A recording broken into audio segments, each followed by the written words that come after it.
What I will talk today, some Chinese scholars, they expect a benign competition between China and the U.S. However, the U.S. counterparts anticipate to hold China down. Today, I will talk three aspects. First, what's the reality? I'm thinking you will be curious. Will more ICT companies will be put into the sanctions list? I will answer your question. First question. Second, I will describe the battlefield and potential Chinese defense and offense strategies. I'm thinking you will be interested in that as well. Third, what are the impacts of this fight on the rest of the world? I'm thinking you will be interested about the opportunities for the world. I will answer these three questions in my presentation. It will be 40 minutes or so. But let's start from trade-off, not technology. I will present 6 accusations from U.S. government. First, goods trade deficit is a huge money, $323 billion US. Actually, it's not an economic problem. We all know just 2 reasons. First, US dollars status of international settlement and industrial structure difference. On the other hand, we all know as well, many parts exported to US, re-exported from China to US, and more than $14 billion US service trade deficit with US. Second accusation. China now is keen to promote a fair and free trade in framework of WTO, as Pascal Lamy, the former general director, said China has done really well in implementing its long list of commitments, just like lower their average tariff to 9.8% almost 10 years ago. And this year, open more industries to foreign capital, just like telecommunication, car making, or finance. And they settled on more free trade zones this year. Third, global companies proactively invested in China and received beyond anticipated earnings, maximized its transferred technology value, just as Japanese and South Korean people did. Both societies transformed from imitation innovation to independent innovation almost a half century ago. So I'm thinking it's equal business agreements. And this year, China published a new law, Foreign Investment Law of PRC. All the governments cannot force foreign investors to transfer. False accusation. Wow. Is that better? Because sorry, you can't take. Yeah, this is good. I see. Because the contrast people can see. I think this is better, right? Is it okay, everybody? Okay, the fourth one, state support. Almost all the key projects related to the security are nation aided, just as the European or US did, just like space programs. And when the recession worsens, more prevalent practitionism will be in US and the EU. Practitionism, okay. The fifth one, the accusation. There's no perfect equipment including Huawei. I don't know if we have Huawei representative here, and Cisco. We all have to collaborate to fix our potential backdoors. I mean, no any Chinese companies have intention to install backdoors. And it's not Chinese people to monitor German primary minister, but the CIA. And the last accusation, dual applications, military or civilian. I cannot deny this reality. But how about Boeing or GE? So I just want to say, trade oil is not the top issue. A series of big deals will bring out a trade ceasefire.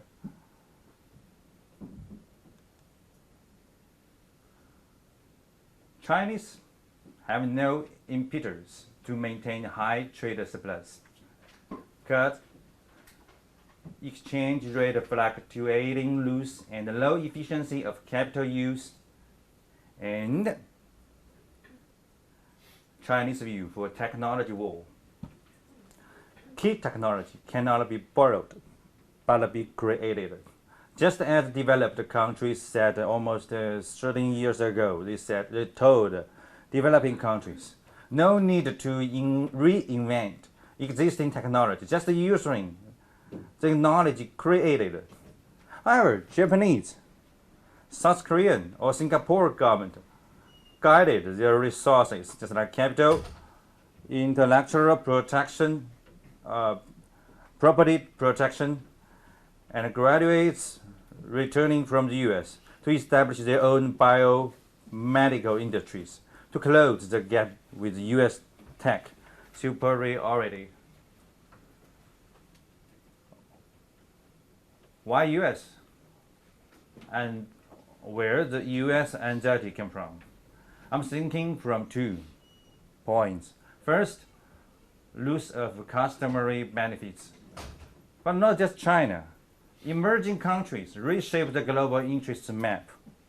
And it's U.S. political tradition to advocate challenges, make tensions, and benefit from the outside threats, just like we all know from 1950s to 1970s until President Nixon and the Secretary of State Kissinger to reverse this trend.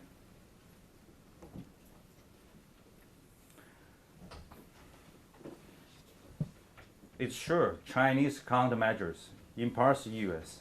and more ICT companies will be on the blacklist. Sure. The global ICT supply chain will be balkanized patchwork and costly shift. No one can gain a full advantage in this irreversible decoupling. U.S. and China, they are not enemies, just like a Peloponnesian or Great Game, but surely they are rivals. Just like Japan restricted export to South Korea, or U.S. removed Turkey from fighter jet program. So it's not weird. U.S. provided denial order to Huawei and ZTE. China actually has no intention to replace U.S. leadership. We all think U.S. reserves the respects after their first time to be in international political stage, almost 1900 after President Theodore Roosevelt. Even now, U.S. is the basis of stable international order. So yes, more Chinese companies will be in the blacklist, and the curtain of geotech competition has been raised. Let's review the historical studies. What's the drivers to change geopolitics? We studied almost 25 international cases. We found that actually most researchers presented the main geotech competition occurred in energy, in energy industries, especially conflict between EU and Russia. But the underlying driver, the first driver is market demand. Just like, even though it's conflict, Europe and Russia benefit their interest from oil selling and the pipeline maintain costs.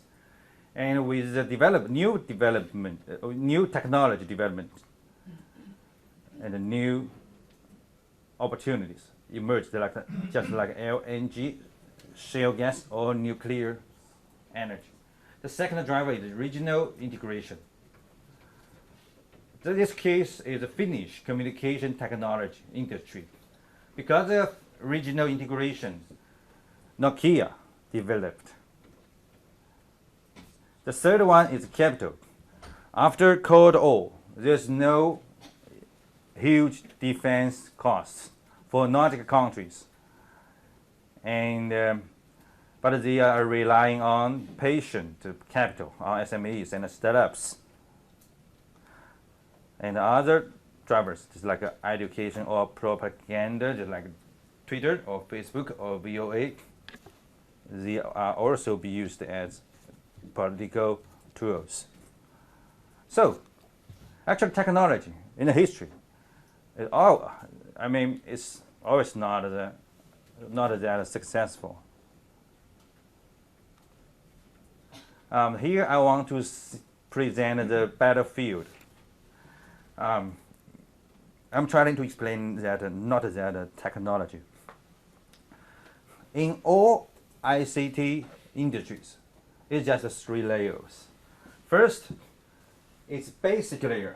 Actually, it's no unified definition.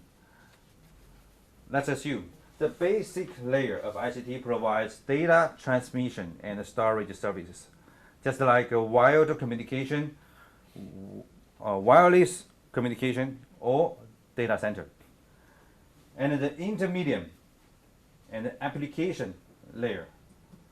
Both layers provide data analysis and data collection functions, just like a cloud or IoT, drone, or autonomous driving system. And amongst it, the key is a basic layer. In this map, vertical, communication, server, big data, AI, cloud, and IoT, internet, and top-level design, top-level planning. Horizontal, finance, manufacturing, subsystem provider, and the internet, ICT equipment provider, and an integrator, operator, developer, agency. All the companies globally can find their position. So actually, these slides present the battlefield of ICT. We can find some names. Ping An is here, and Haikon, Dahua is here, Dajiang, SenseTime, Jingdong, Baidu, Grab, Alibaba, Google, China-U.S. company, Dell, Shuguang, Huawei, Didi, Nokia, China Mobile, China State Construction or Deloitte. 90%, almost more than half Chinese companies in this list have been in the blacklist.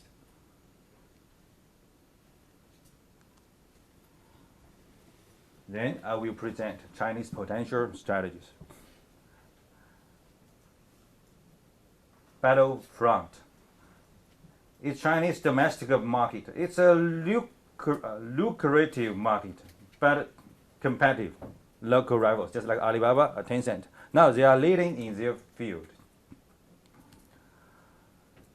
US, it's hard for them to win in the battlefront. So they will attack flank its supply chain to force Chinese to retreat or at least pay more costs. Actually, U.S. strategy works. So you must want to ask, is there any problem for Chinese company now? Yes. We are suffering a lot. Because Chinese companies need to rebuild global supply chain and need time to convince their clients they can provide their goods on time. And even though they adopt a dimension reduction strategy, it potentially hurts reputation. However, Chinese strategy also works. They will expand defense in depth. It means it will be further opening up market for the world, attracts more global partners.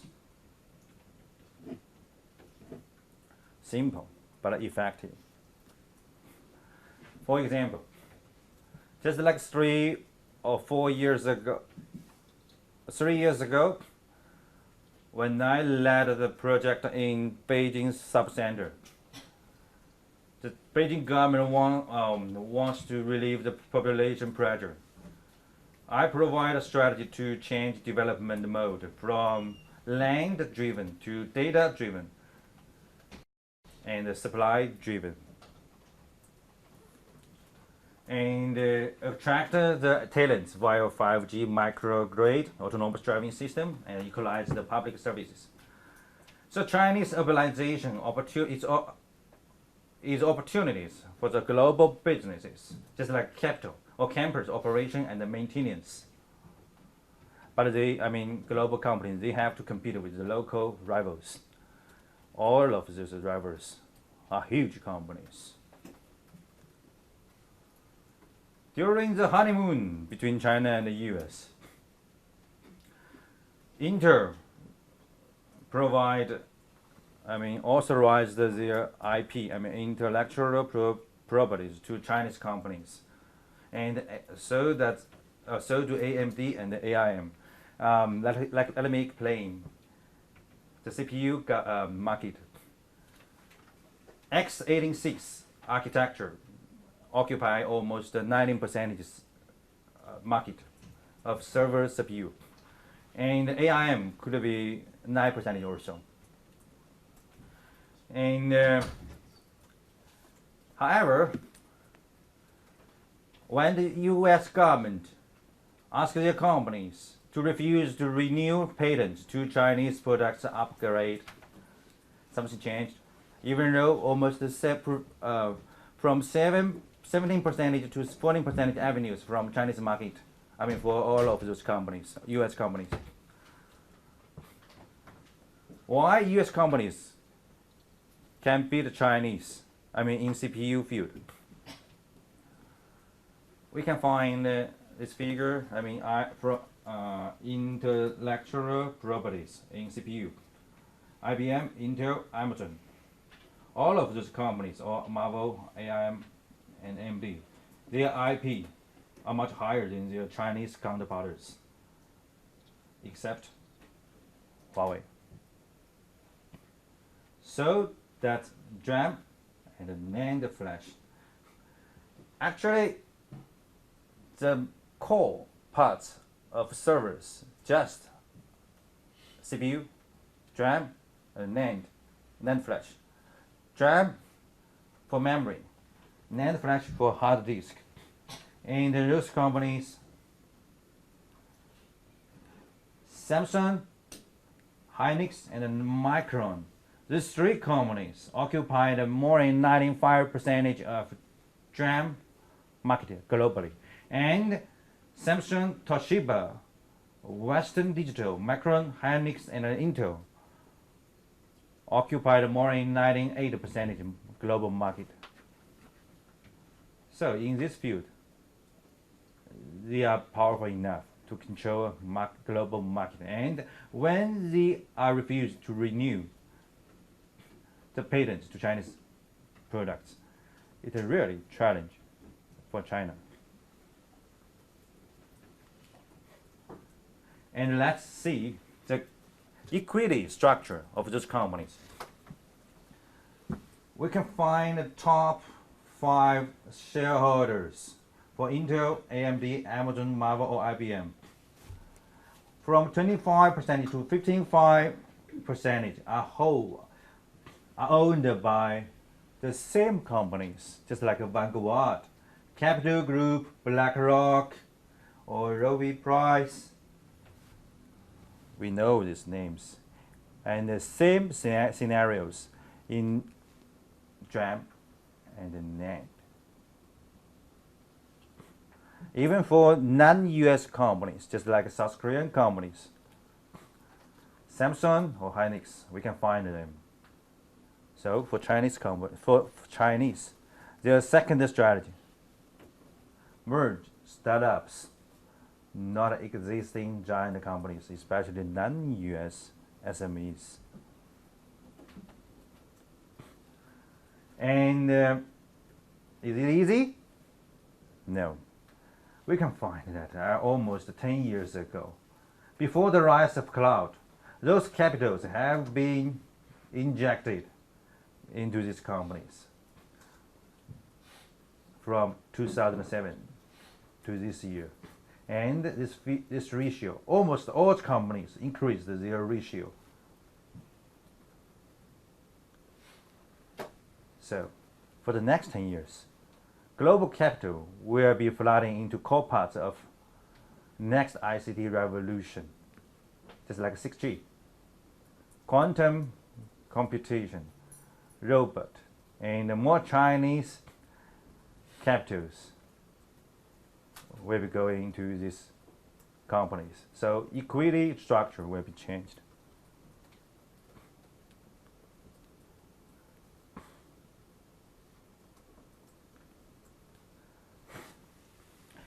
Then we will be talking the third strategy, education.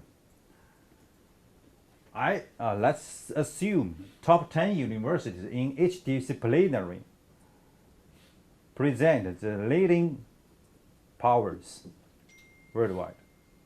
Let's see top 10 universities in applied engineering related to ICT, except telecommunication engineering. Other 4, electrical and electronic engineering, or materials science and engineering, computer science and automation and control. US are leading, except telecommunication. 0 to 7, China win. As to the natural sciences, mathematics, physics, and chemistry, US win. So China, actually, we have more top engineers from basic layers of ICT, but the US have more developers from the design and the manufacturing of chips and software, and be dominant in basic theoretical researches. That's the key.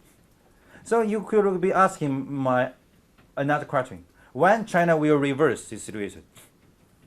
7 to 8 years. It's a typical period.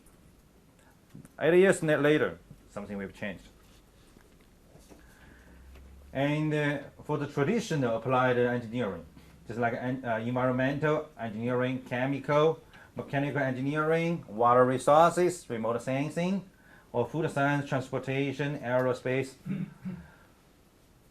they are tied. US and Chinese universities, they are dominant in traditional disciplinaries. So it means they have a huge market scale.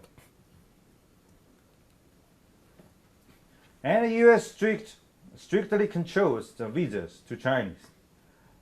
Actually, it's effectively to hinder the Chinese places. However, we can find that Britain, France, Japan, or Singapore, Switzerland, and Australia, these countries, they also have the leading top 10 universities worldwide. Actually, more than 18% universities, top 10 universities, are Chinese or US. So It's not easy for China. But Chinese strategy is clear. Improve their basic disciplinaries and collaborate with non-U.S. institutes. I'm not talking, they will not work with U.S. counterparts. Same. Even though U.S. will strictly control the visas. No any policy change for Chinese government. The fourth strategy.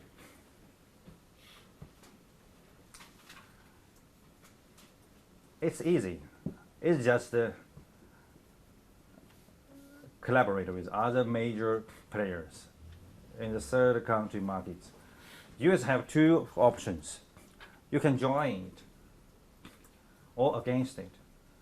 If you join it, you can find markets for your service or capital, such as smart city initiatives in Southeast Asia or Balkan corridor.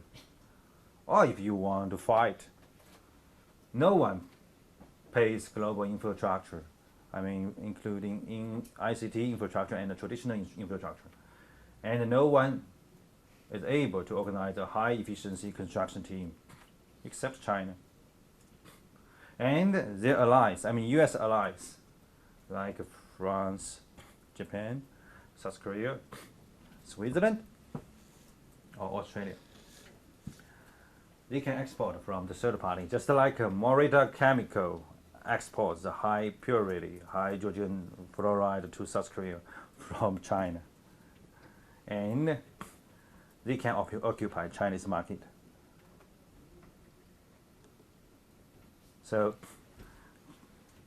Chinese could promote a systematic planning structure for initiatives, for jobs, more jobs, sustainable planning, and the multilateral parties collaboration. At first, identify the exporters' comparative advantages, just like a tea in Kenya, for example, or durian in Thailand, and identify the importers' market scales. It's not just the Chinese market scale. China, Japan, South Korea. Second, upgrade the local industries from scale economy to innovation-driven economy. It means we need to create more local jobs and set up financial and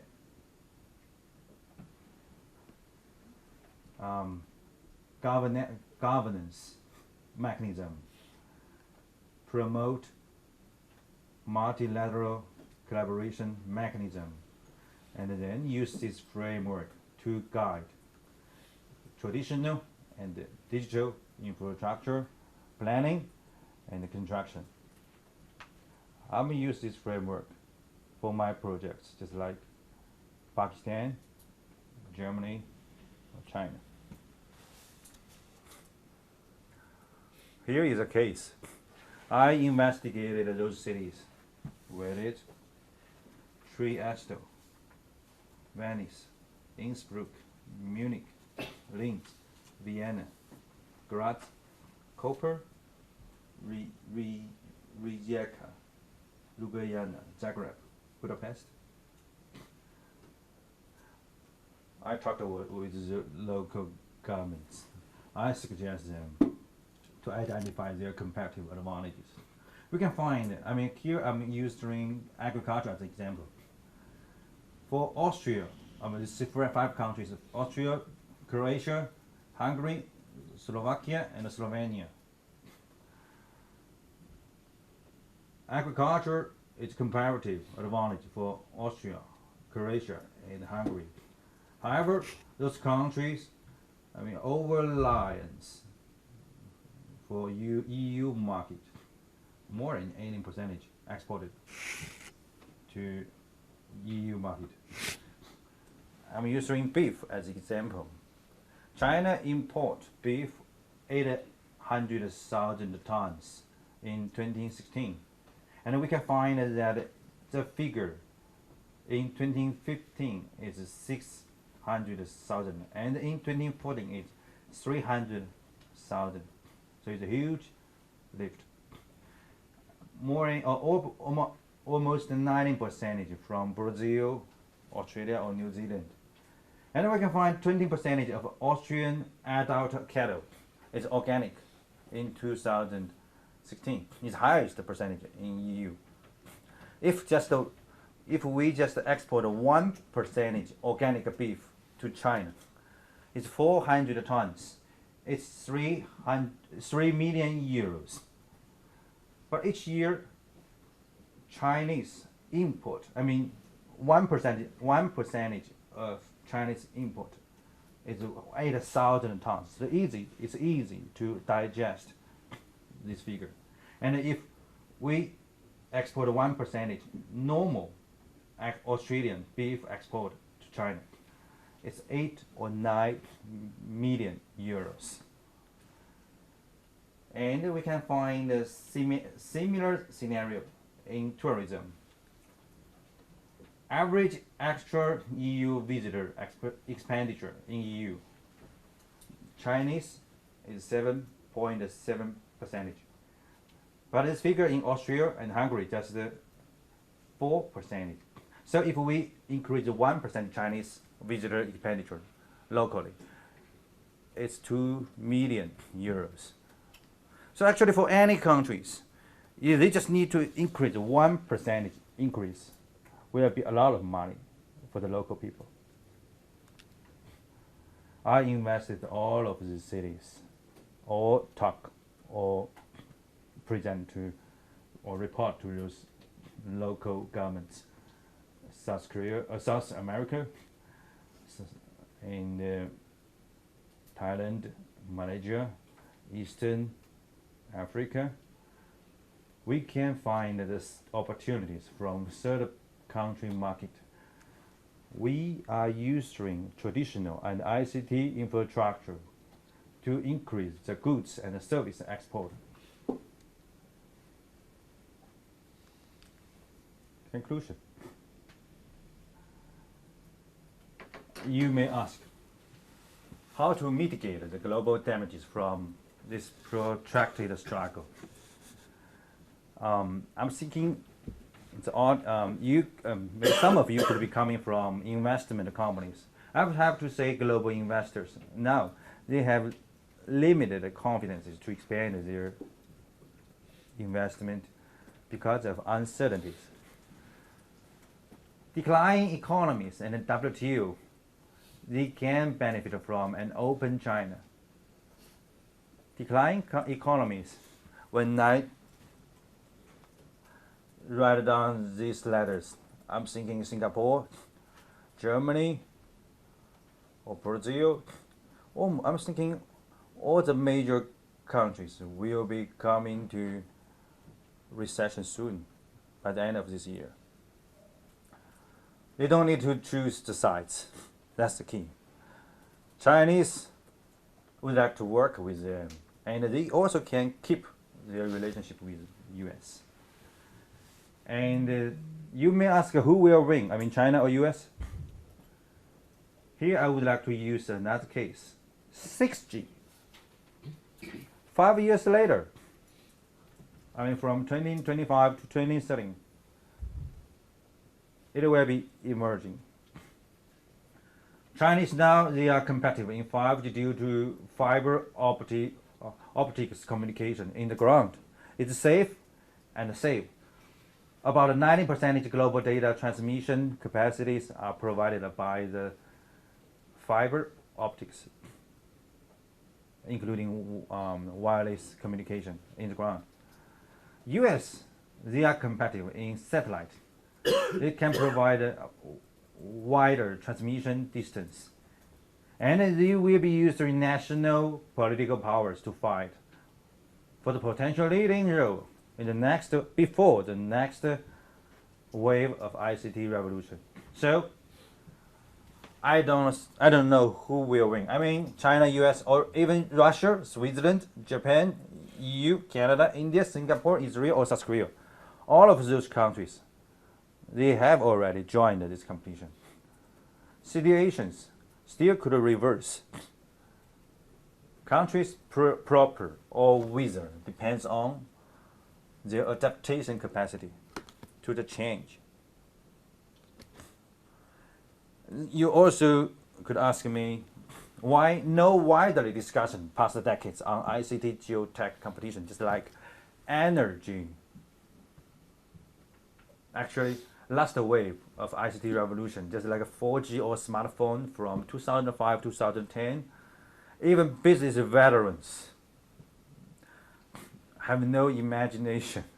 I mean, we cannot predict. We have no imagination on prevailing data and the deepening learning today. So it's hard to predict what will be, I mean, for the world for the next 5 years.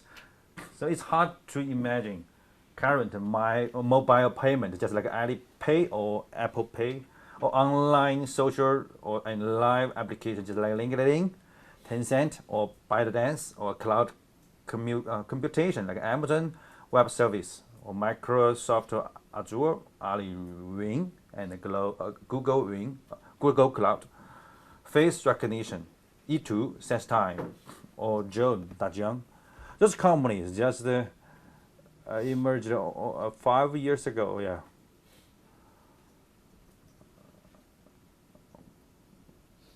You will be asking, how about the tentative truce? I mean, between China and the U.S.